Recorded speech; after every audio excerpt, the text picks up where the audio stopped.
तो सभी बदमाश हो जाएंगे, क्या चल सकता है संसार है? तो जितने अच्छे व्यक्ति टिके हुए हैं उनसे संसार चल रहा है।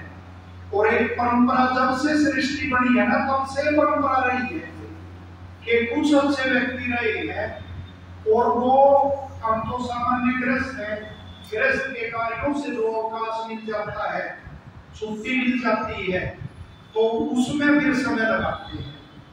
और एक हमारे से बहुत बढ़ के ऐसे व्यक्ति होते हैं कि उनको परोपकार की ऐसी लगन लग जाती है कि वो गृहस्थी में जाते ही नहीं, अपना सब कुछ त्याग करके और समाज के उपकार के लिए कि समाज को अच्छाई सिखाएंगे उसी में लग जाते हैं। और उसी में से एक उदाहरण कौन है? आदरणीय स्वामी जी। अब देखो, जैसे कुछ देर पहले तुम्हारे को बता रहे थे, बीड़ी पीने वाले को बीड़ी में आनंद ले रहा, चाहे मूर्खता में ले रहा, सभी तो पी रहा है।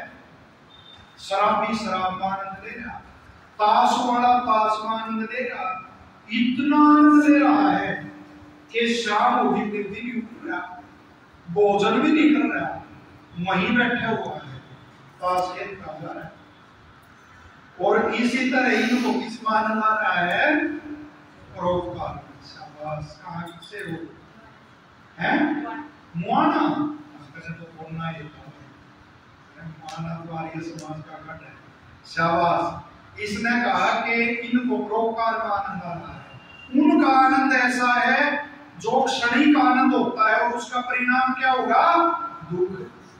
कुछ नशा करने लग गए या कोई चरित्र की किसी गंदे बच्चे ने कोई गलत आदत सिखा दी तो उसका परिणाम क्या होगा? जब तो आनंद आएगा और फिर शरीर खोखला हो गए, दुख होगा। लेकिन इनका जो आनंद है, इनको परोपकार में अपने आप को नष्ट करके जो आनंद आ रहा है, उसका परिणाम क्या होगा? सुख, बढ़िया जीवन होगा, अगला जन्म और बढ़िया मुक्ति होगी। तो इस तरह से ये व्यवस्था आप लोगों की गई। और आप भी अनेकों बच्चे ऐसे होंगे, अब छुट्टी में आनंद ले रहे होंगे। तुम्हारे में से कोई ये तो नहीं सोच रहा कहाँ फंस गए, कौन सा दिन है ये है? और कितने दिन का है? कोई गया भी है? हाँ, उनको आनंद दूसरा लेना था अपना घर। और कल्पना करके देखो क्या है घर में, क्या करेंगे? पड़े रहोगे, टीवी देखना, सुबह यहाँ तो जल्दी उठ जाते होगे, सुबह उठना नहीं कड़वा मुंह हो जाता, पड़े पड़े अंदर ही सड़ रहा है सब कुछ। और फिर उठेंगे 8 बजे उठ गए हो, ना ढंग से सोच करना, ना व्यायाम करना और कुछ भी नहीं करना, सुस्त एकदम। यहाँ तुम यहाँ रह गए, समय पर उठना, समय पर वो करना। और ये सोच के देखो, जो 7 या 8 दिन का शिविर था, 7 या 8 दिन जो नहीं टिक सकता वो जीवन में कहां संघर्ष करेगा? जीवन में तो टिकना पड़ेगा, काम करना पड़ेगा या नहीं है? करना पड़ेगा। तो अभी जो ये अभ्यास कर लेता है, और इसी को तपस्या कहते हैं। तुम तपस्वी हो सारे के सारे। जो बच्चे रुके हुए ना, छोटे छोटे भी मैं देख रहा हूँ बेटे, मन को रोकना कोई सामान्य बात नहीं। मन को रोकना तो बहुत कठिन काम है। और इसी आयु में जब वो अभ्यास हो जाता है तो समझ लो तुम तप कर रहे हो। अभी गर्मी आ गई ना, तुम देखोगे, तुमने देखा भी होगा, अनेकों उपले लगा के चल रहा हूँ, और वो क्या कहते हैं, हम क्या कर रहे हैं? हाँ, के तप कर रहे हैं। चलो वो उनकी वो है, लेकिन सत्य बताएंगे। ऋषियों ने जो कहा, ऋषि दयानंद ने कोई अपनी बात नहीं कही, ऋषि दयानंद ने तो शास्त्रों की बात कही। ऋषि दयानंद जी कहते वो तप नहीं है जिसमें कोई उद्देश्य हो ना, कि हमारा ये विद्या पढ़ना क्या है? तप। विद्या पढ़ना क्या है? तप। अपनी इंद्रियों को रोकना ये क्या है? तप। मन को रोकना क्या है? तप। ब्रह्मचर्य का पालन करना तप। ये सारा शास्त्रों में लिखा हुआ है। तो तुम ये तपस्या कर रहे हो, और तपस्या का क्या फल होता है? ऋषियों ने कहा कि जो शरीर की और इंद्रियों की जो अशुद्धि होती है ना, वो नष्ट हो जाती है। क्या नष्ट हो जाता है? आप से खड़े हो गए। हाँ, हम क्या कह रहे थे? तपस्या से क्या नष्ट होता है? इंद्रियां नष्ट हो जाती है। चलो कुछ सुन ले, देखो यही गड़बड़ रहती है क्लास में। जब टीचर पढ़ाता है ना, तो उसकी बात ध्यान से नहीं सुनता, तो फिर भी उसको ध्यान देता। वरना इस देश की बुद्धि ऐसी थी, आज तो कितने लेसन हो गए इंग्लिश में, 10-12, उसको पूरा साल टीचर भी धड़ भड़ और घर वाले भी, ट्यूशन भी, पर वो नहीं कर पाते। बच्चे कुछ भी नहीं पढ़ाई, जो 1 महीने का काम है ना, 1 महीने का, वो पूरा का पूरा साल तुम नहीं कर पाते, क्योंकि वो ध्यान नहीं है। पहले ऋषि लोग एक नियम था इस पूरे देश में कि किसको लेंगे भाई स्कूल में, स्कूल तो थे ही नहीं। और ये कुल शब्द बना है ना, ये उन्होंने हमारे से तो चुराया है, से कुल। से मैंने संस्कृत में अब है, कुल मैंने परिवार में परिवार के भैया, तो वही परिवार है। गुरुकुल का वो रख दिया स्कूल, तो उसमें उस बच्चे को लेते थे कि जिसके माता पिता ने उसको पहले ध्यान लगाना सिखा दिया है, गायत्री मंत्र सिखा दिया है, और फिर अध्यापक स्वामी जी जैसे अध्यापक होते थे, वो गायत्री मंत्र का जब से ध्यान लगाना सिखाते थे। और जब ध्यान लगाना बच्चा सीख गया वो एकदम से, वरना टीचर्स को कितनी मेहनत करनी पड़ती है तुम्हारे पे, और उल्टा टीचर कोई दोष देते, उसका आरोप लगा देते, और उसका इसने मेरे को मार दिया, इसने ये कर दिया, वो कर दिया। तो वो ध्यान लगाना अवश्य वो सीखो। तो मैंने तुम्हारे को बता, बीच बीच में सवाल पूछने के बाद में भी पूछेंगे, जो बच्चा उत्तर देगा फिर इनाम भी, नगद इनाम भी स्वामी जी से दिलाएंगे। तो तपस्या करने से ऋषियों ने, जो भी तुम तप कर रहे हो ना, उन्होंने कहा 2 चीजें इससे, 2 प्रकार की अशुद्धि नष्ट होती है, एक तो शरीर की, दूसरी इंद्रियों की। शरीर की अशुद्धि धातुओं से होती है, जैसे रस रक्त आदि धातुएं होती है ना। जो तपस्या नहीं करता, मैंने बताया ना, जो बच्चे चले गए अब देर से उठेंगे तो अंदर के सारे रक्त आदि उनके दूषित हो जाते हैं। और जो आप जैसी तपस्या करेगा ना, उसमें वो रक्त आदि उसके शुद्ध होंगे, और उसके चेहरे पे क्या होगी? चमक होगी। शाबाश, वो एक में काम मुस्कान भी होती है, दूसरा है। और दूसरा उसका क्या होगा कि जो उसकी, मैंने बताया शरीर की, दूसरा इंद्रियों की। इंद्रियां बताएगा कोई बच्चा उठ के कौन कौन सी होती है? एक ही, वो बताए।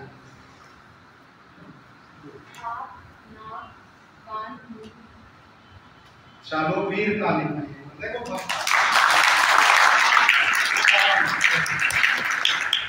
सुने तो मिल जाएंगे हम विवरण में, वो पता है उसको कि 5 ज्ञानेंद्रियां और 5 कर्मेंद्रियां, ठीक है। तो उनकी अशुद्धि दूर होती है। अगर यहाँ तपस्या करोगे तो आंख बुरा नहीं देखेगी, कान बुरा नहीं सुनेगा। एक आजकल कहते हैं ना, हम भी जब छोटे छोटे थे ना, जैसे परिवार में पिताजी और वो आर्य समाजी थे, जो बात उन्होंने बताई, स्वामी जी जैसों का जो सत्संग हमने किया, वो ध्यान रही और उन बातों में रक्षा करी हमारी। इसलिए कहा पितरे ईश्वर के, ये जो विद्वान होते हैं ना, ये बाणों के समान रक्षा करते हैं। जैसे बाण शत्रुओं से रक्षा करते हैं ना, तो ये विद्वान हमारी किससे रक्षा करते हैं? बुराइयों से। आजकल ऐसा विनाश आ रहा है, तुमने देखा होगा, कान में लीड लाकर ये सब देखे हैं, विनाश होगा। गाने बजा के उस पे, डीजे पे, तब कसरत देख लो, स्वास्थ्य बढ़ी नहीं रहा देश का। कहाँ स्वास्थ्य पहुंच गया, इंद्रियों के गुलाम हो गए। एक तुमने सुना होगा ना कि ग्रह चढ़ गए उस पे, सुना है? शनि ग्रह चढ़ गया, कहते हैं ना, शनि ग्रह का प्रकोप हो गया। ऋषियों ने बताया वो ग्रह नहीं चढ़ सकते, ग्रह ये इंद्रियां हैं। ग्रह क्या है? इंद्रियां। जिसने कान में लीड लगा दी, समझ लो वो कान ग्रह ने पकड़ लिया, कान ग्रह उस पर चढ़ गया। जो आंखों से गंदा देखने लगा, समझ लो उस पे कौन सा ग्रह चढ़ गया, चक्षु, चक्षु ग्रह उस पे चढ़ गया, उसका नाश करेगा। कोई स्पर्श, एक ध्यान रखना बेटे, आज जो बात मैं बता रहा हूँ, अनेक गंदे बच्चे, एक आध बच्चे को देखो कैसा नाश देश का हो रहा है, वो गलत आदत सिखा देते हैं। वो मूत्र इंद्रिय को स्पर्श करेंगे और फिर आनंद का महसूस करेंगे, लेकिन वो ऋषियों ने कहा वह बच्चा कुल कलंकी है। क्या कहा? कुल कलंकी, और नीच शब्द भी दिया है, नीच, और वो पर्ण आदि रोगों से ग्रस्त हो जाता है, खोखला उसका शरीर हो जाता है, और ऐसे नष्ट हो जाता है जिस प्रकार डंडे से गड्ढे को फोड़ दिया गया हो या कुल्हाड़े से वृक्ष को काट दिया गया हो। और फिर जब बड़ा होता है ना, तो सिवाय रोने के उसके कुछ आते नहीं आता।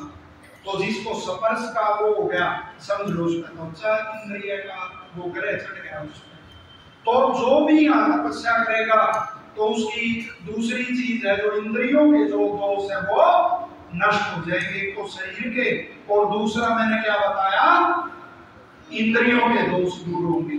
तो ये ध्यान रखना, अब जितने भी बच्चे बैठे हुए हैं, एक भी बच्चा ऐसा ना हो, स्वामी जी से भी मैं फोन करके पूछूंगा कि कोई वो तो नहीं हो गया, बरोड़ा तो नहीं हो गया है, और भाग किस चीज से रहे हो, बढ़िया काम से भाग रहे, गलत काम से तो भाग जा, तो वो गलत काम से भागना चाहिए, तो अच्छे काम से भाग रहे।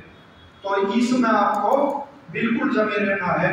अब एक हमारे मध्य में आदरणीय संजीव जी हैं, जानते हो गए आप, स्वागत है, बड़े प्यारे व्यक्तित्व हैं हमारे। जब भी तुम कोई अच्छा काम करोगे ना बेटे, चेहरा भी, मैं अपने बच्चों को बताता हूँ, अपने बच्चे पढ़ते हैं मेरे पास, एक तो बच्चा ऐसा चेहरे से ही शांति मिले जिसको देख के खड़े होना, पहले भी लगाया है आपने शिविर, इतनों में से कैसे पहचाना, मैं तो पहले भी जानी, ये देखिए, अरे हम कोई ज्योतिषी विद्यालय है ना, इसका तो हम खंडन करते हैं उनका, वरना मैं कह देता कि देखो भाई मेरे को पता लग जाता है, देखिए इतने बच्चों का होते हैं। तो सभ्यता और सुशीलता है ना बेटे, वो चेहरे से भी लगते, और एक ऐसा वेंडा वेंडा उसको देख के ऐसा पहना कि ये जरूर गुस्सा करेगा, हैं तोड़ फोड़ करेगा। तो जो ये इनको देख के कहा मैंने संजीव जी को, जब भी मैं देखता हूँ इनके मुख पे नहीं कह रहा, वैसे भी इनको कहता हूँ, बड़ी शांति मिलती है चेहरे को भी देख कर, व्यक्तित्व को देख के, इनकी शालीनता को देख के, तो ऐसा आप सबको होना चाहिए। अब एक कथा सुना रहा हूँ, उसमें आपको जवाब देना है कि आपको क्या शिक्षा मिली है, ठीक है। एक हम है ना, पहले पढ़ते थे, बड़ी बड़ी कहानी आती थी हार की चीज, क्या नाम है, हार की चीज। जैसे स्वामी जी हैं, ऐसे ही एक साधु थे, बाबा भारती जी का नाम था, तो ऐसे आश्रम में रहते थे और भगवत भजन में और अपना यज्ञ आदि करने में लगे रहते थे। कोई आता उसको अच्छी शिक्षा देते थे, और पूरे के पूरे क्षेत्र में उनकी प्रसिद्धि थी कि भाई बाबा भारती बड़े अच्छे सज्जन व्यक्ति, बड़े अच्छे सज्जन साधु हैं। उनके पास एक घोड़ा था, उस घोड़े का नाम था सुल्तान, और बड़ा प्यारा घोड़ा, बड़ा अच्छा घोड़ा था, बहुत ऐसी मत वाली चाल, सुंदर कंठ का टीका, और जैसे तुम्हारे को है ना किसी के पास साइकिल है घर में, तो उससे मोह हो जाता है कि जब तक उसकी सवारी ना करोगे ना तो जी नहीं लगेगा कि वो एक बार इसमें घूमना है इस साइकिल में। तो ऐसे ही बाबा भारती को अपने घोड़े से घूम गया, और एक बारी और रोज उसकी सवारी करके आते, तो उसकी घोड़े की भी प्रसिद्धि फैलती गई कि भाई इतना सुंदर घोड़ा, और सरपट दौड़ता है, जब दौड़ता है, और इतनी मतवाली चाल, ऐसा घोड़ा नहीं। तो उसी क्षेत्र में एक डाकू था खड़ग सिंह, अब उसके कानों में भी उसकी प्रसिद्धि बढ़ी कि भाई ऐसा ऐसा एक घोड़ा है, और वो किसके पास है, बाबा भारती के पास, और वो घोड़ा लेना है। अब वो डाकू उसके पास गया बाबा भारती के पास, और कहा बाबा के पास क्या घोड़े का, आपके पास इसका और इसका उपयोग तो हमारे को ही होता है और ये घोड़ा मेरे को है। कितने ही पैसे ले लो, मैं भी आपकी वो करता हूँ, सम्मान करता हूँ और मैं छीन के नहीं ले जाऊंगा इसको। आप पैसे बता दो मेरे को, मैं पैसे देता हूँ, घोड़ा ले जाऊंगा। बाबा भारती ने कहा नहीं कि ये जो जानवर है बहुत वफादार है, ये मेरे से भी मोह करता है और मेरे पास से जाने से ये खुश नहीं होगा, मैं इसको किसी कीमत में नहीं दूंगा। अब जाते जाते वो डाकू ये कह गया उसको, बाबा भारती को, कि ये घोड़ा आपके पास भी रहेगा। अब बाबा भारती को भी बड़ी परेशानी हुई कि भाई घोड़ा नहीं छुड़ेगा।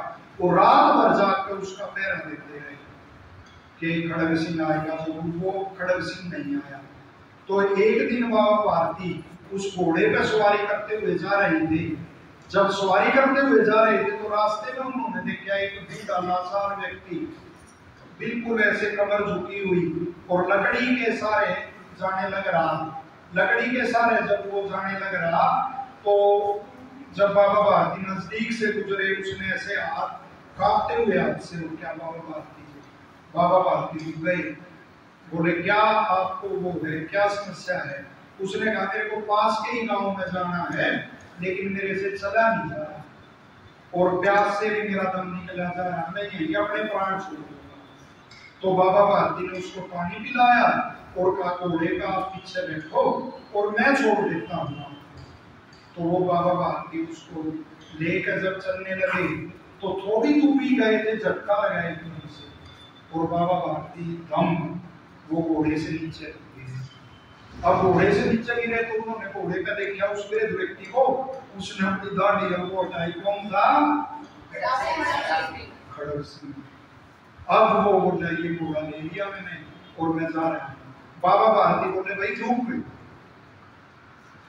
घोड़ा नहीं लूंगा तेरे से, ये घोड़ा तो तेरा हो गया और मैं इससे ऐसे मुंह फेर दूंगा कि मेरा ये है भी नहीं। लेकिन एक वो कर देंगे, एक प्रार्थना है। खड़ग सिंह ने कहा वो तो पहले ही मैं कहा था कि कुछ भी लेने, पैसे लेने और लेने, बताओ क्या चाहता है। तो बाबा भारती ने केवल ऐसी बात कही वो खड़ग सिंह के कानों में गूंजती है। उसने कहा तू इस घटना को किसी को मत बता। खड़ग सिंह ने तो क्या सोची थी ये पैसे मांगेगा और या ये कह देगा घोड़े को अच्छी तरह से रखना, भाई इसको परेशान मत करना। बाबा भारती ने ये कही कि भाई खड़ग सिंह इस बात का जिक्र किसी से मत करना। खड़ग सिंह ने कहा जी इस बात का तो आपको जिक्र करना चाहिए कि मैं घोड़ा ले गया, आपका छीन के ऐसे ऐसे छीना। तो उसने बाबा भारती ने कहा नहीं, और कहा यदि तूने इस बात को किसी को बता दिया ना तो कोई किसी की विश्वास नहीं करेगा, कोई शायद किसी। और वो खड़ग सिंह चला गया, बाबा भारती भी वापस आ गया। बाबा भारती अब घोड़े की भी देखभाल नहीं करनी पड़ती थी और उदास रहता था। सुल्तान उसको याद करता था, सुल्तान को, और अपना सुन जाता था। अब खड़ग सिंह के कानों में ये गूंजते रहे सब, ये क्या वो है, ये क्या बात है। तो एक दिन बाबा भारती जब सो रहे थे, तारे टिमटिमा रहे थे और बिल्कुल शांति थी, आराम से आया खड़ग सिंह और वो घोड़े को उसी स्थान पर बांध गया। अगले दिन बाबा भारती ने देखा कि घोड़ा वहीं बंद हुआ है। बताओ कौन बताएगा क्या ना आप नहीं बता सकते क्या शिक्षा है लेकिन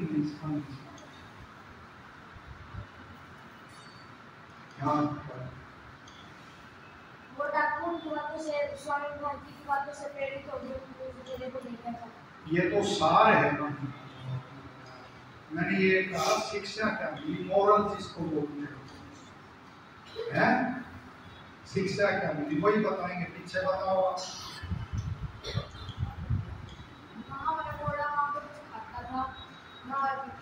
आप बताओ। जब बाबा भारती ने डाकू को ये बात की, इस बात का मैंने तो शिक्षा नहीं, आप बताओ। चलो ये भी थोड़ा सा वो है। हाँ ये ताली बजाओ। तो खुश हो गए हम देख लो पहले हैं, पहले भेद कर लिया मुआना से।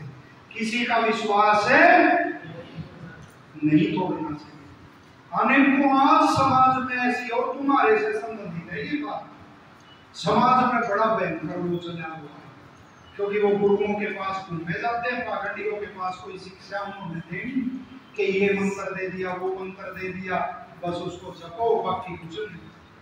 सभी को देख लो, कोई बच्चा यदि गुरु को विश्वास है ना उसमें कि ये बच्चा तेरा बहुत बढ़िया वो निकलेगा, उसको ठग देते हो, जब ही धोखा देते हो उसको।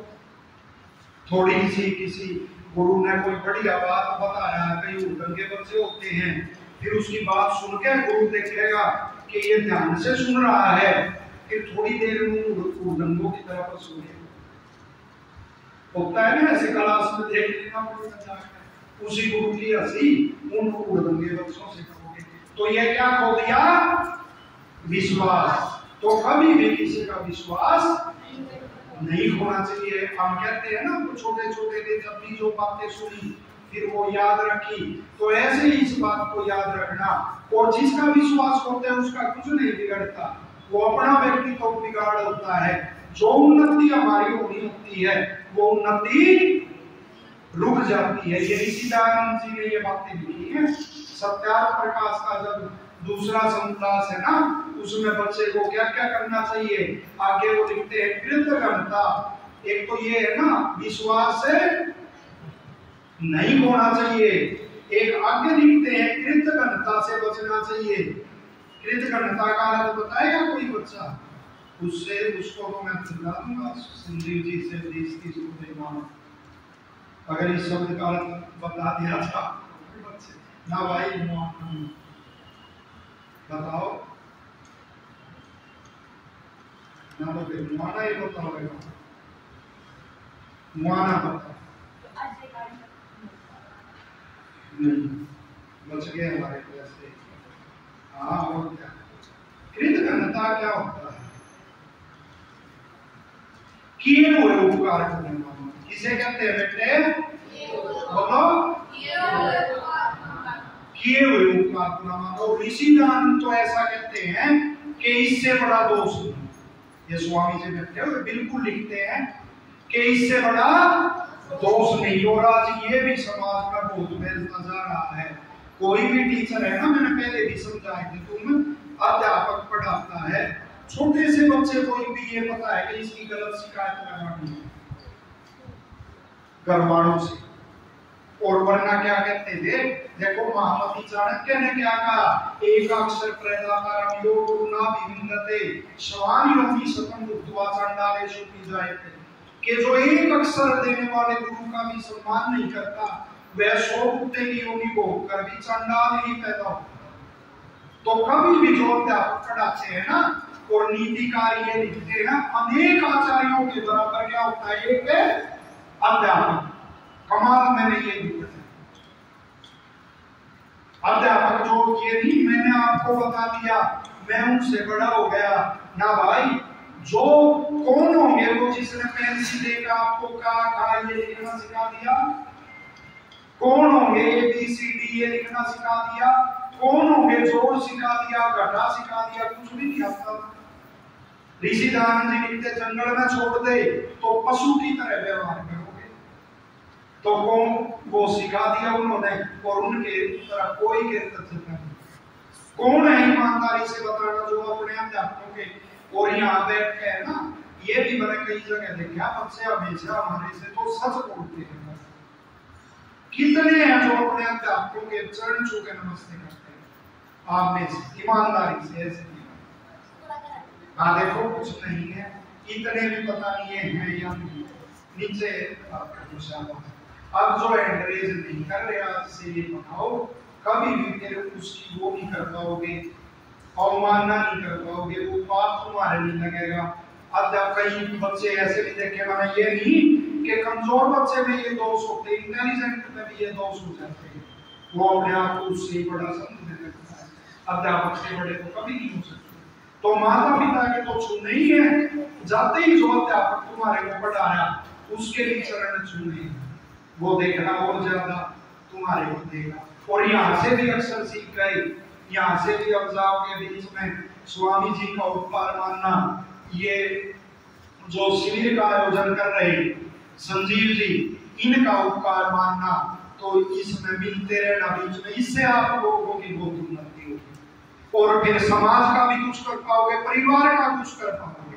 वरना आचार्य बलदेव जी कहते थे बार बार, स्वामी जी के गुरु थे बहुत तपस्वी, वो कहते थे नंगा क्या नहाएगा क्या नहीं सोएगा,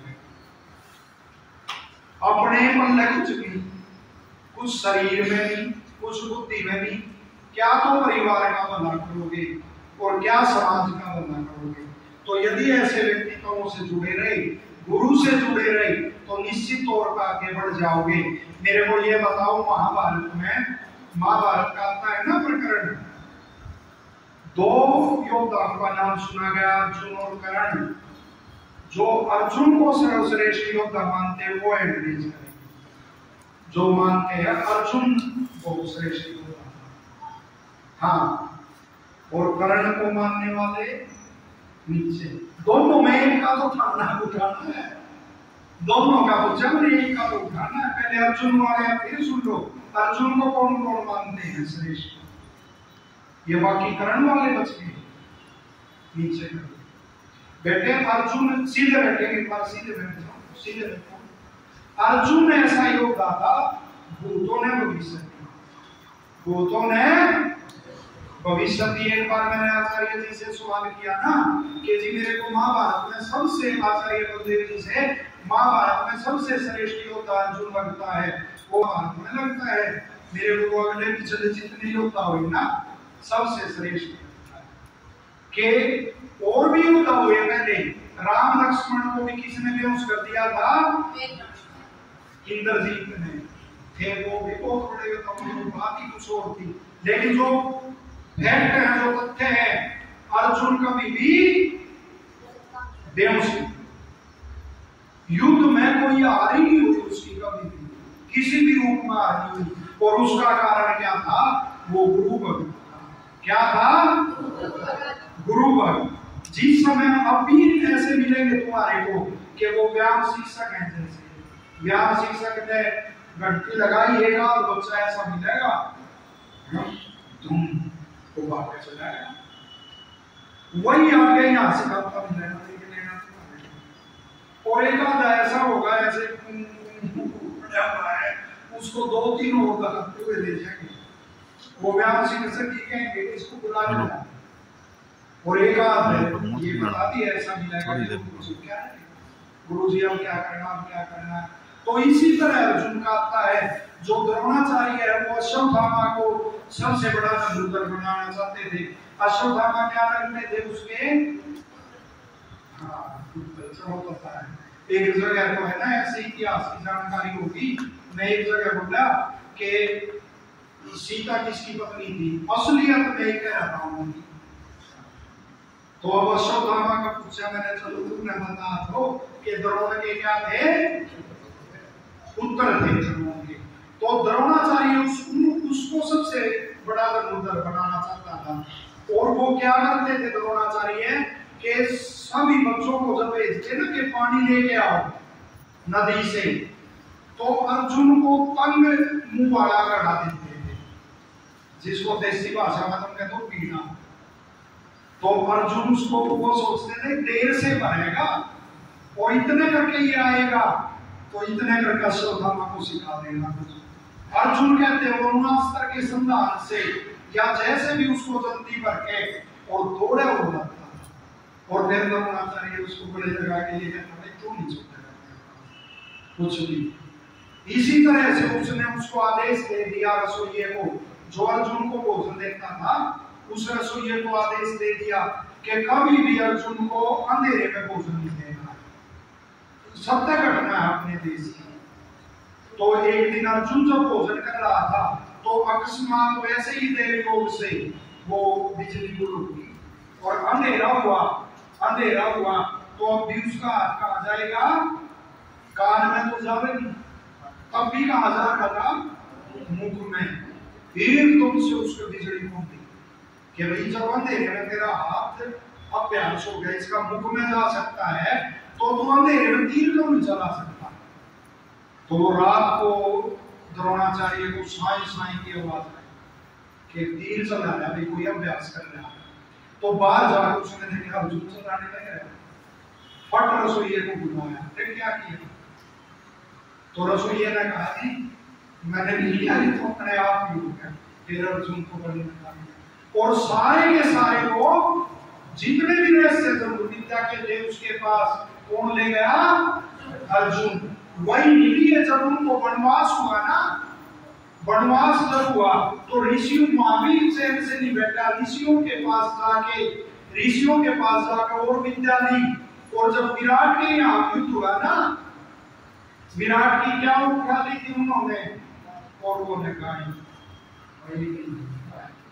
उठा ली।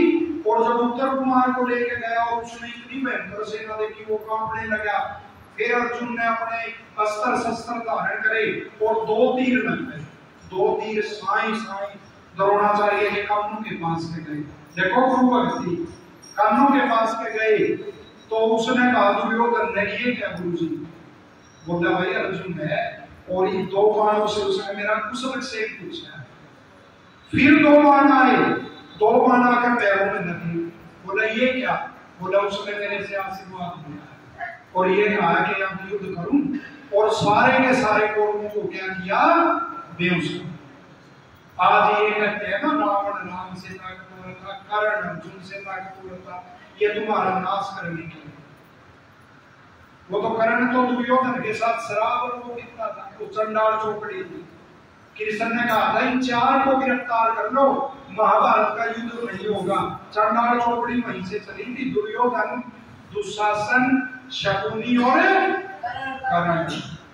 तो अर्जुन का कोई मुकाबला नहीं था, इसी तरह राम का कोई मुकाबला नहीं था। ये तो महापुरुषों के प्रति हमारे गुण ना बढ़ जाए, इसलिए इनको उठाते हैं, वो रहते हैं, तरह तरह की कथाएं अपनी जोड़ते रहते हैं। तो इस तरह जब अभ्यास करोगे कि अध्यापक के पास भी पढ़ गए और वैसे अपना स्वाध्याय भी कर लिया, आज क्या करते हो तुम, अनेक बच्चे मैं तुम्हारे मध्य में तो रहा हूँ 24 साल हो गए, बच्चों ही के मध्य में कम से कम 24, उससे पहले भी पढ़ा है, ट्यूशन भी पढ़ते हो ना, तो ट्यूशन में पढ़ते ना लाए, अध्यापक पढ़ा रहा उससे भी नहीं पढ़ते, जिसको नहीं पढ़ना उसकी कह रहा हूँ मैं, ट्यूशन रखवा लो, अध्यापक के पास पढ़ा लो, फिर कोचिंग सेंटर में भेज दिए, पढ़ते ही।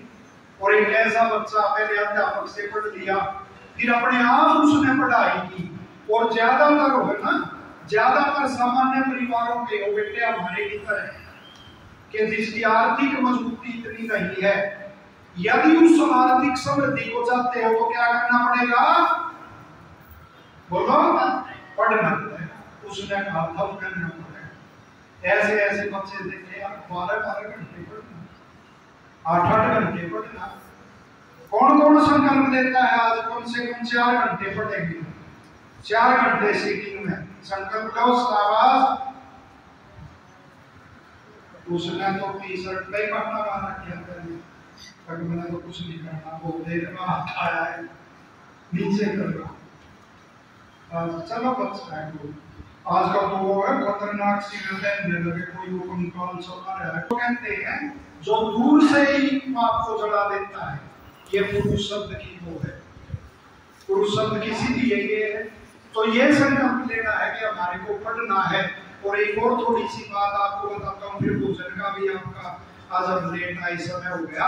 एक सबसे ज्यादा जो ये स्वामी जी के मुख से भी आपने सुनी होगी, पहले तो मेरे को है ना 5-10 मिनट के लिए कोई बच्चा आके ये बता दो तुमने क्या क्या बातें सुनी है, अपनी नहीं बतानी, अपनी तो अच्छा ये वो सबको पता होती है बेटे, तुमने यहाँ 3 दिन में क्या सुना, कौन बच्चा बताएगा, फिर कुछ रहता है तो मैं कोशिश करूंगा उसको बताने। हाँ, यहाँ जो मोरल सुना तुमने, नैतिक सुना है, नैतिक शिक्षा में तुमने जो सुना क्या सुना, कौन बताएगा यहाँ के पास, अभ्यास भी होगा बोलने का, और कोई है इसके सिवा। बोलो नहीं है ना जब तक, तब भी कामयाब नहीं हो सकते। इंद्रियों में देना पड़ेगा, इंद्रियों कांपने लग जाए तो बोलने का प्रयास तो आ जाओ। शाबाश, ताली बजाएंगे।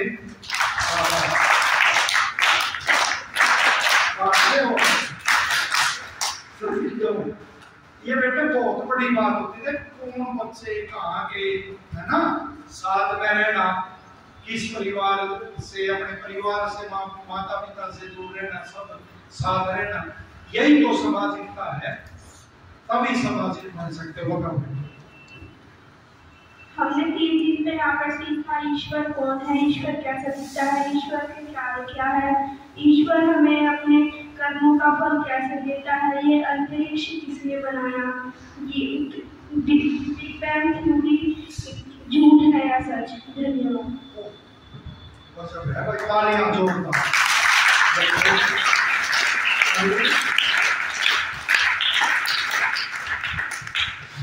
तो भाई स्वामी जी का संजीव जी का है, वरना बेटे कहीं भी ऐसे तुमसे मिलेंगे। ये पहले भी आए हो गए आप शिविर में, पहली बार आए हो। कमाल है कितनी वो मूड बातें वो अच्छा बता गया कि चलो सामान्य सुनी हो, वो तो बता दे, हद है यार, उसने कैसे सुनी है ये बातें, वो भी तो बच्चा है। और तुम्हारे बीच में कौन बताएगा, वरना ये बात तो ऐसे सोच रहा होगा और इनसे तेरे को क्या है। मैंने जो कथा कहानी सुनाई ना, इनको तो सुनना आसान और वो है, लेकिन असली बातें तो जो वो बता के गए है ना, उनको धन्यवाद है मेरा, कितनी बड़ी बातें आपको बता गए, क्योंकि ईश्वर का स्वरूप भी नहीं जाना बेटे। फिर ये देश में है ना ऐसे। अच्छा ये बताओ, ईमानदारी से पाप भी बढ़ रही है या घट रही है, और सज्जन केवल इसका ये कारण है कि ईश्वर की वो सच्ची उपासना में करना। देखो एक गुरु के पास 2 शिष्य गए ना, तो उस गुरु ने कहा कि भाई जो योग्य होगा उसको पढ़ाऊंगा मैं, तो परीक्षा है तुम्हारी दोनों की। तो उन दोनों ने कहा कि जी क्या परीक्षा, कि जहाँ कोई भी ना देखता हो ना, एकांत स्थान में जाओ और जहाँ कोई भी ना देखता हो एक दूसरे को चमकने लगा। अब दोनों जब गए तो एक लड़के ने देखा दाएं बाएं आगे पीछे ऊपर नीचे कोई नहीं देखा, उसने उस दूसरे लड़के के चटक लगाया।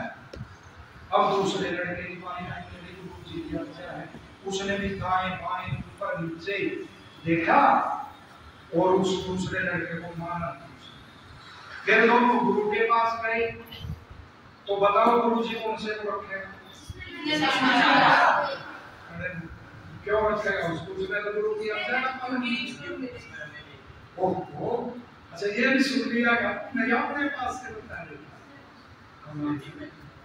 ये देखो स्वयं बता दिया। अब हम बताते ना, तुम कहते ये तो आर्य समाज की, उससे बता रहे, तो उस बच्चे ने कहा गुरुजी मैं इस बच्चे को देख रहा था, ये बच्चा मेरे को देख रहा था और ईश्वर दोनों को देख रहा था। यदि ईश्वर वहां नहीं हो और केवल हरिद्वार में हो या कैलाश में हो तो देख लेगा उनको, हैं? या सातवें आसमान में हो, छठे में हो, तो ईश्वर बेटे यहाँ से सिद्ध हो है, वो कहाँ है, कण कण में। और इसी तरह कितना ऐसे व्यक्ति तो थे। देखो आज कहते हैं ना आर्य समाज मूर्ति पूजा का खंडन करता है, क्यों भाई हमारे को जो कहते हो, कबीरदास ने नहीं किया, क्या किया, जो पत्थर पूजे हरी मिले तो मैं पूजूं पहाड़, उससे तो चक्की बनी का पीस खाए संसार, सब उसने भी किया। और भी समाज सुधारक हुए, उन्होंने भी किया। ऋषि दयानंद जी अलग कैसे थे, ऋषि दयानंद ने इसको पाप से जोड़ दिया कि इससे पाप बढ़ते हैं। अगर पाखंड करोगे तो पाखंड से क्या बढ़ेंगे, पाप कैसे बढ़ेंगे। अगर एक जगह ईश्वर को मानोगे तो हरिद्वार में ईश्वर है, तो हरिद्वार में ना तो मांस बिकेगा ना शराब बिकेगी, और सफेदों में ईश्वर नहीं है तो सफेदों में मांस भी बिकेगा और शराब भी बिकेगी। अनेक शराबी हमने ऐसे भी देखे कि आड़ा है ना, आड़े के अंदर ईश्वर रखा और ढक दिया, शराब पी के निकाल दिया, हैं? ईश्वर हम देखेगा है ये मंदिर है भाई, पुजारी जी यहाँ बीड़ी नहीं पीवेंगे, पुजारी जी बाहर जाते ही पुजारी पीते हैं। आर्य समाज में उनमें क्या अंतर है देख लो, कोई भी तिलक छापा लगा के या कोई चिन्ह डाल कर बीड़ी पीता हुआ बाजार से चलो इतने दिखाओ। और आर्य समाज यदि चाय भी पीते मिल गए ना संजीव जी, तो संजीव जी को पकड़ते हैं चाय पीते हैं, आर्य समाजी हो गए। और मैं यदि कहीं गोलगप्पे खाता मिल गया खाने नहीं मिले कहीं कहाँ से है गोलगप्पे खाना, तो आर्य समाज रक्षा करता है या पाखंड है? आर्य समाज की बुराइयों से रक्षा करता है, रक्षा कवच है। तो ये बात आप उसमें मस्तिष्क में बिठाओ, जो भी बच्चा कभी देख लेना, एक बार कहने से कर लो कि 21 बार या 11 बार से शुरू कर दो बेटे, बैठ कर गायत्री मंत्र का यहाँ हृदय में अर्थ स्वामी जी आपको बताएंगे, अर्थ पूर्वक उसका ध्यान करोगे तो बुद्धि देखना कितनी की करोगे। जो भी कुछ पढ़ोगे ना वो तुरंत ग्रहण हो जाएगा। 21 बार 11 बार या ऐसे करके देख लो हृदय में सारा मन को हटा के, और करना चाहिए लेकिन नहीं करते, क्योंकि ऐसा संस्कार वो मिल रहा है। केवल अंतिम बात बता के फिर विराम करेंगे। ईमानदारी से बताना अंडे कौन कौन खाता है, ईमानदारी करनी चाहिए मेरे बेटे, ऐसे नहीं उठाओ भी उठा दो आती आपको, ये थोड़ी है बताओगे तो कुछ मत सीधे ना खाने वाला है ना उतना मान नहीं है, जो एक्सेप्ट करता है, स्वीकार जिसने कर लिया वो मान है। नीचे करो ठीक है, कोई बात नहीं, कभी नहीं मैंने सुनो अनुभव देखा है, मैं अब लाइव चल रहा किसी का नाम तो नहीं ले सकता परिवार आदि का, मैंने अनुभव देखा है। कई परिवार ऐसे हैं हमने देखे अपने आसपास कि वो कहेंगे इससे वो प्रोटीन आदि मिलता है, उनके हमारे बच्चों के तो अब तक चश्मे और वो नहीं चले, उनके बच्चों के चश्मे नहीं चले। ये नियम दे खाने वाले के चलेंगे, वैसे भी हो सकता है वो बेकार होते हैं, लेकिन उनको जरूर होता है। अब वो कहते हैं इसमें क्या है प्रोटीन, अब मेरी इस उंगली को काटोगे ना और इसमें लैब में चेक करवा लो, इसके अंदर प्रोटीन विटामिन कैल्शियम सब कुछ है, इसमें कहा जाओगे हैं?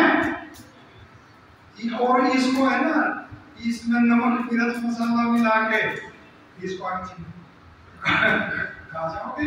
जब उसको खा रहे हो तो ऋषि दयानंद जी एक ऐसा व्यक्ति तो देखा मैंने, मांस के अनेक उदाहरण सबने बताए, लेकिन ऋषि दयानंद जी ने कैसी गजब बात पकड़ी कि उसका कोई स्वाद नहीं होता, उसमें जो स्वाद होता है वो किसका होता है? बहुत बड़ी गजब के बच्चे वो मिर्च मसालों का स्वाद, ऐसे अंडे का क्या स्वाद होगा उसका, उसमें जो मिलाया और वो किया वो स्वाद उसका है। और दो प्रकार की चीज ऋषियों ने बताई, भक्ष्य और अभक्ष्य, खाने योग्य ना खाने योग्य।